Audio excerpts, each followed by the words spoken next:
Today's financial advice is sponsored by Endeavor Private Wealth. Well, Chris McGee, managing partner at Endeavor Private Wealth, is joining us for our weekly segment on investing.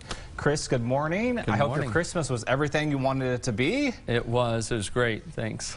So I'd like to ask if you'd be kind enough to continue to reflect upon the year and share some of the significant lessons we've learned together.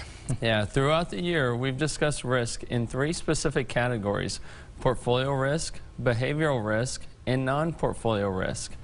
Portfolio risk includes, but not limited to, the market risk, which is risk that affects the entire financial markets as a whole that is well beyond the control of the individual investor. Specific risk, risk associated with an individual company in stock or bond it issues. Duration, credit, and reinvestment risk are all risk involving fixed income securities. This year, we have experienced a sharp rise in interest rates. And when interest rates rise, the value of the underlying bond falls.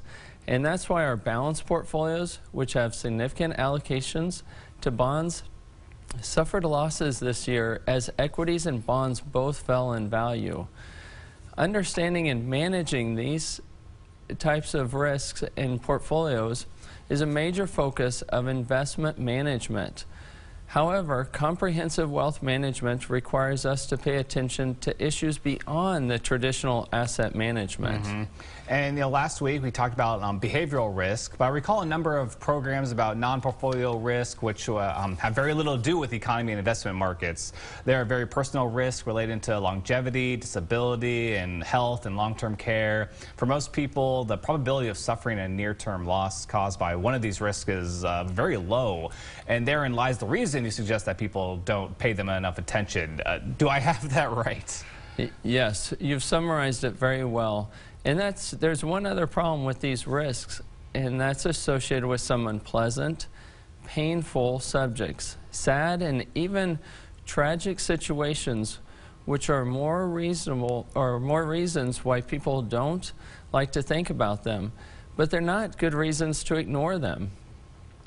My colleague Brady Franklin welcomed his new son into the world and urged parents with newborn and young children not to delay putting an estate plan into place with guardianships and possibly trust provisions, and to consider procuring life insurance on both spouses, if at all possible, to provide an invaluable financial safety net should the worst happen. And we discussed on several occasions the crisis in caregiving within our society. With an increasing longevity, which is a good thing, more and more people are going to require assistance to live and function with dignity.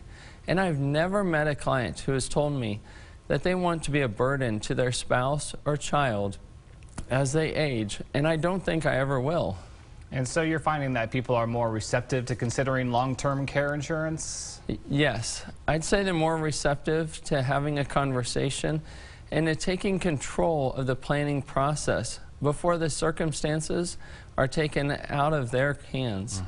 And what are your thoughts about life insurance?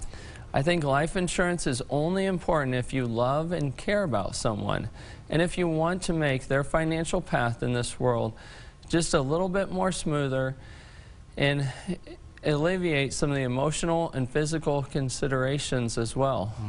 And we're almost out of time, Chris. Any final thoughts for 2022?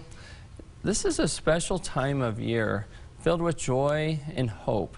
And the planning that we do now in managing the portfolio and non-portfolio risk will help us provide peace of mind and greater security for the people we love and care about now and for many years to come. Well, thank you so much, Chris. We always appreciate your time. And to learn more about Endeavor Private Wealth, visit EndeavorPW.com.